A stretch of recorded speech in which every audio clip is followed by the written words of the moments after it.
that yesterday when I was trying to figure out how to articulate justice work and how to articulate justice in a way that was going to wake up a crowd at 9 in the morning.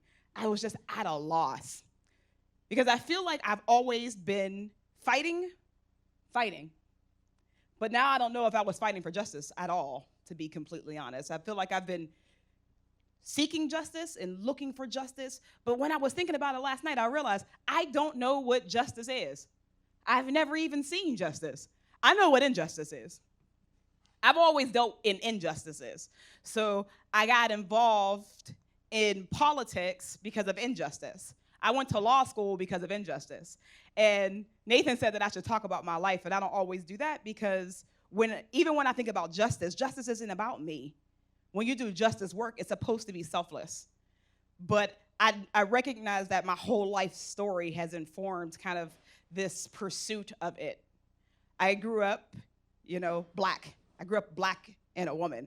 It's like not lost on me right now that I'm in a place called City of Asylum. And I don't believe that I have any asylum anywhere. Like there is nowhere where I can just like show up and just be safe. There's like not a place in this city, specifically this city, but in this country where I can just be, where I can just be all right, where I can be okay. And I feel like I'm trying to craft that space. And I feel like people in movement work are trying to craft that space. When I was growing up, I was always afraid, which was the craziest thing because I didn't grow up in the 60s. I was born in 1987, y'all. And as like a 10-year-old, I used to be afraid to watch the news because I legitimately thought that the KKK was getting closer to me. It was the craziest thing. It was a legitimate fear that I had growing up. I was afraid of the KKK.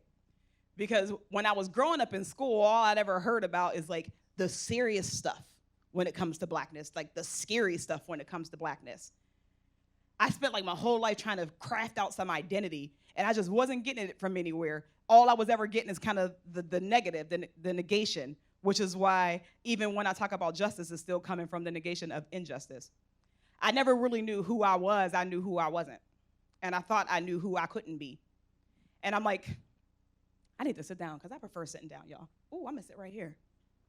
Can y'all see me? Yeah. Cool. Because I'm gonna sit up, I'm gonna sit down, and I'm gonna stand up. I'm gonna do both. But I think that when we think about me, I don't always talk about my story because I feel like it's just like an everyday story, right? I'm black and I'm a woman and I'm poor and I grew up in Braddock. I went to a desegregated high school. My school desegregated in 1984, y'all. 1984, I went to a school that was 50% black and they didn't have any black teachers. And when I was in junior high, I think I met myself. I started to like meet myself. I finally had a black teacher who was like able and equipped to teach me about myself, to give me some sort of identity. I was in this African American history class, and for the first time in my life, I was like not learning about the justice movement as just like black people have struggled, black people have been fighting, we've been fighting for stuff. I wanted to be a civil rights activist because I wanted to keep fighting for stuff. And right now, yesterday, I decided I'm tired of fighting. I'm just so tired of fighting for things. And I went to law school. I wanted to be a lawyer when I was growing up because I thought that a lawyer is somebody who can help us find some justice. So I went to law school. I went to the black law school. I went to the blackest law school that I can find because where better could I learn how to seek justice for black people? So I went to Howard. And I was up in Howard, and I'm learning about the law. Oh, thank you. That's so nice. Thank you so much. I went to the Howard to try to like better equip me to fight for justice. And I realized that there is no course on fighting for justice. There's no course on even understanding what justice is, because what is justice to a group of people or even to a person who has been wronged? I've been doing activism in Pittsburgh. And even as I've decided that being a lawyer was never going to help me find justice, because in our country, we could litigate one case after one case after one case, and at the end of the day, I'm just gonna keep getting black people and brown people and poor people coming into the system, and there's no way that you can repair somebody who have lost something. When I think about growing up and I think about who I could have been otherwise, I have, because I wanna talk about justice and not so much the framework of me, but kind of what I've experienced through other people. I could have been somebody totally different. And I'm like so aware of that. I grew up in the hood just like my cousins. And unlike my cousins, I've like traveled the world. I've gone on vacations, I've studied abroad, I've gone to law school, I got degrees. But my cousins who are most close to me, they've never even left the hood. They've never seen anything else. They don't know that there are any other realities. To be completely honest, they don't even realize that there's anything wrong. What does justice look like that? What is justice to someone who doesn't even know that they've been wronged or can't even conceptualize how things should be or what things should be? I was looking up what justice means, and and the first thing that I said was like a society, the social construct of a society can't exist without justice. That a moral society, you need to have some justice, but can we have justice in a society that was literally rooted on injustice? Can we even have justice on a society that was rooted in immorality? I was at the prisons last week. I took the spam challenge, and even as a person in government, I felt like I need to be there. Because when I was growing up, prison was just a place where people just disappeared to. Like, you didn't hear from someone in a long time, and they were probably in prison. They came back from prison, you didn't really talk about it. You didn't really know much about what was going on with them. My dad was in and out of prison. And the crazy thing is that I didn't even know it, because even when he wasn't in prison, he wasn't around. But he was in and out of prison, and I had uncles who were in and out of prison. But when I think about injustice, I have a cousin, right? I have a cousin who did everything that he was supposed to do. Somebody killed somebody, and he took the blame for it. He's in jail. He'll be in jail for the rest of his life. He will never get out. He's one of those people who I visited at jails who are languishing. Jails are inhumane, y'all. They're just inhumane. And this guy will never get out of prison, but he knows who did the crime. That's like my community. That's like the Black community. We're stuck in a prison in a country, and we know who did the crime, but we also know that there is no remedy for us. We're just stuck in a cycle. We're just sitting here, waiting for something to change, knowing that, to be completely honest, there is never going to be any restoration, because what I really, really want in my life is my identity. I've just always been trying to figure out who I am. So I crafted out an identity as a fighter. So I fight for other people. So I decided that I could not be a lawyer, because in reality, there is no such thing as justice. I started marching when Antoine Rose was killed. And it was my first time since kind of being out of law school that I actually had an opportunity to do something. How many people are like activists in your heads? like you think you're an activist, and you say like really cool things online, and you have really big thoughts, and you tweet them. How many people do that? Like, let's be honest, how many people do that? I used to do that, right? I used to do that. I went to law school, and I was like, I'm an activist, because like I tweeted about Mike Brown, because I tweeted about Trayvon, because I cared about Tamir. But I wasn't really doing anything, because I did not know what I could do, because I did not know what I can do. Because what is justice for a mother whose kid is gone? So when I was I was going through the Antoine Rose situation, and I was making a big transition in my life. I had decided that my way of seeking justice or fighting for justice was not going to be a lawyer. I would never be able to be a good one, but it was to be an organizer, and it was to take power. I was tired of fighting power. I wanted to take power. And I want to get back to that theme of power, right? But I got involved with law. I wanted to be in the government, because I figured that in reality, this government can't give me justice, so it's something that I have to take. It's something that we have to empower other people to take. So when Antoine Rose, who I would have been his state representative, he lives in my district, he's my neighbor. In fact, his granddad is my neighbor in real life. So I realized that was my opportunity to fight for justice. And we were marching, and we were taking the streets, and then when the verdict came down, the news camera asked me, they were like, "Are you surprised?" And I thought about it, and I was like, I'm not surprised at all. Because even if that officer was indicted, his mother was still going to be broken apart. She was never going to be repaired. There is no restorative justice when you have suffered such a loss like that.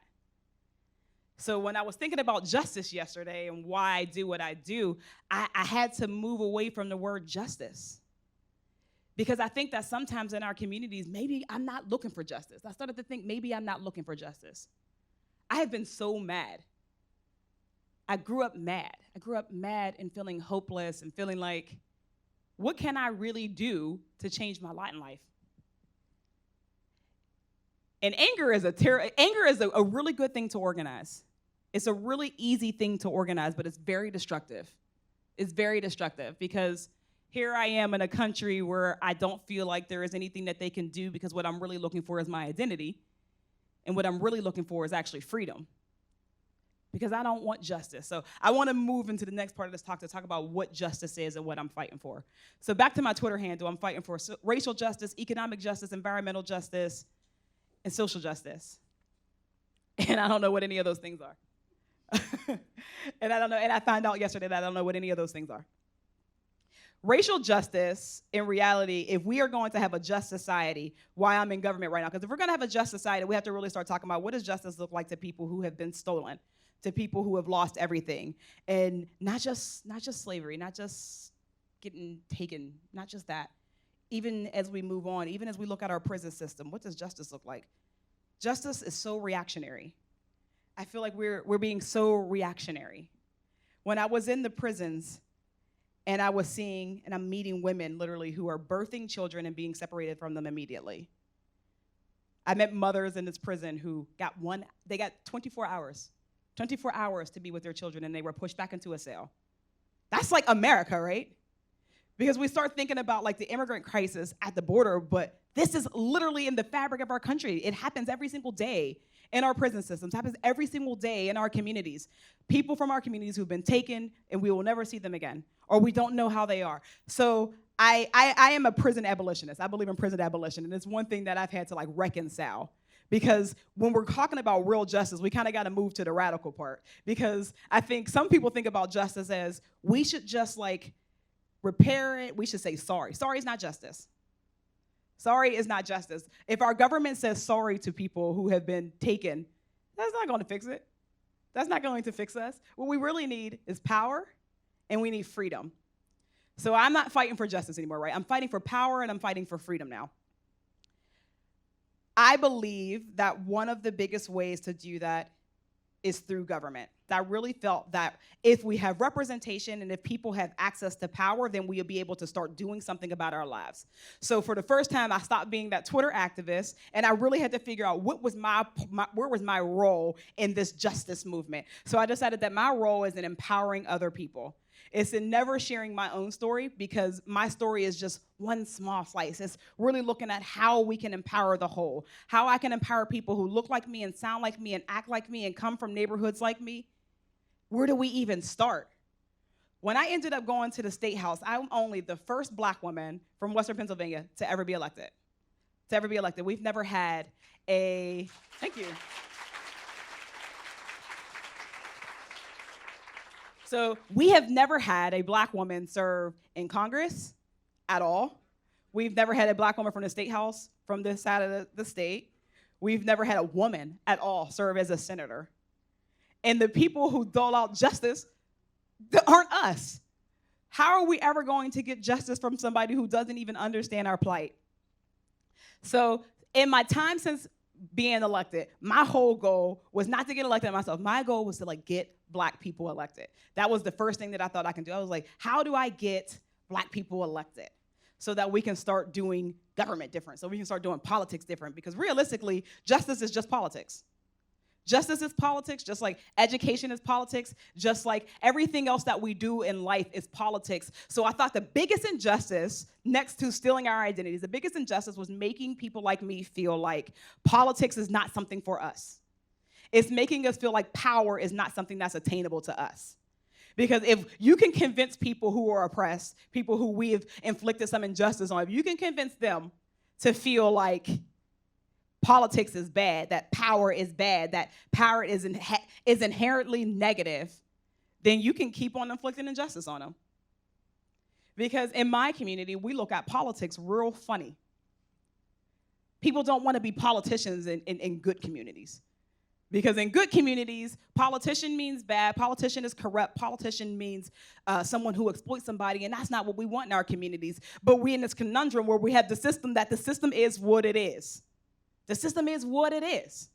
So every day I fight back against people who are also in this justice fight, and they're saying that don't trust people who want to get justice from the inside, because you can't ever take anything from this system. This system is just a taker, and you can't take from it. And that's a balance that I'm trying to strike right now. I'm trying to figure out, how do we take down a system? So I made it clear when I came into office that I'm not here to fit in, because we don't need people to get in to fit in right now. We don't need that. And I'm going to be candid. We have all kinfolk and skinfolk. That's the saying that we got, all kinfolk, all skinfolk and kinfolk. So we got women in office who don't care about women. We have black folks in office who are getting in there to fit in, who are getting in there to make their lives comfortable, and that's so fair. Because sometimes when you think about people who are oppressed, can you even blame them? If you've been beaten down your whole life, you want to get in to fit in. And that's an uncomfortable place to be in, because we have to even transcend that. We even have to put pressure on people to say that fighting for yourself is not good enough anymore.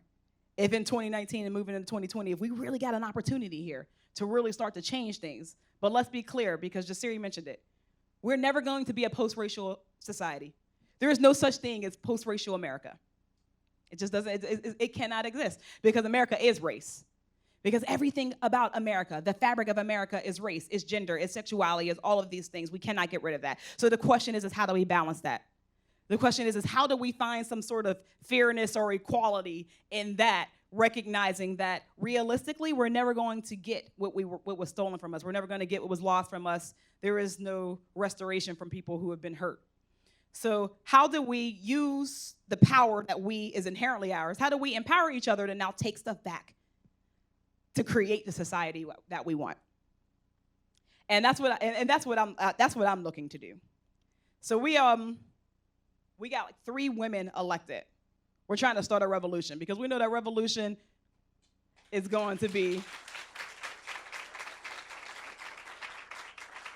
It was a coincidence that they were women also, but we got 3 women elected because real power is empowering other people. Real power is helping other people see and believe and hope and believing in the society that they see in their head, because all our society does is try to knock us down and tell us that it can't be the way that you think it is. But in my head, I see things so much more clearly. In my head, I can see so clearly a society where we are all right.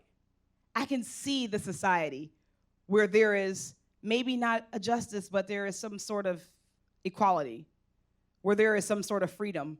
Because what we're really fighting for is freedom, the freedom to just be. I'm fighting for the freedom to just be. The freedom to be black, the freedom to be a woman, the freedom to not, freedom from poverty, really. And when you start to look at it that way, we can get that. We can get to that. But it's something that we have to do collectively, right? It's something that each of us has to play a part in, which means that there can't be any more Twitter activists anymore. Which means that we don't have time anymore to sit and wait for other people to come and restore something that's already ours. We can't afford it anymore. So how many people in the past month have been moved, who have said that they want to do something about, name any topic, environmental justice, guns? Literally, raise your hand if you've been moved to want to do something about that. Gun violence in this country, environmental justice, racial justice, mass incarceration, criminal justice reform. What do? What have we done, though? How many of us have also made a post saying that our government should? Our government should do something more. Our government has the responsibility to be better for us. How many of you all look in the mirror and think that you are your government? How many of you look in the mirror and say that if you're going to expect it of your representative, then they have to expect it from you?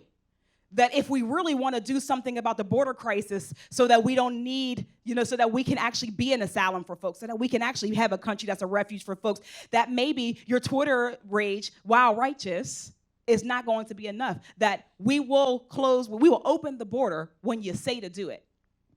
That we have the power right here in this room. Right here in this room, we have the power to end all of these ills that we have if we wanted to do it. How many of you are comfortable? Because we're sitting in our seats and we're just comfortable. And that's a harder thing to reconcile. That justice is going to be something that we have to give to ourselves. That power, we know that power doesn't concede anything without a demand, but also we're still waiting for it. Justice is not going to be something that someone confers on you because they care. Justice is going to be something that we take. Peace is something that we offer. Freedom is something that we have to demand. So when we look at our government funny and we look down on our government, we don't think that this is the route that we can use to really, really change society. We got to rethink that. We have to rethink that because power is something that is an action. You give your power away. It's yours. You start with it. You give it away. That's an action. You're responsible for that action. We have to start to take it back. How do we take back our power? We stand up. We demand. How do we take our power back? We use everything that we have. We use everything that we have to restore people to what is rightfully theirs. What you can use your money. You can use your time. You can use your body. You can use your Facebook. But you have to use all of them if we are really going to bring about that society. Because it's not enough to wish and hope for someone else to do it. It's not enough to dream justice. It's not enough to dream freedom. It's something that some of us are going to have to die for. And some of us are going to have to fight for. And some of us are going to have to do things that make us uncomfortable. Government makes me uncomfortable, but I'm there because I know that somebody in the future is going to benefit because I decided to not tell a story about myself, but to share other people's story and hold those stories with me. Because real justice is bringing people to the forefront, giving them the opportunity to be who they want to be, giving them the opportunity to have asylum and refuge wherever they choose to be. Okay? All right, let's go from there.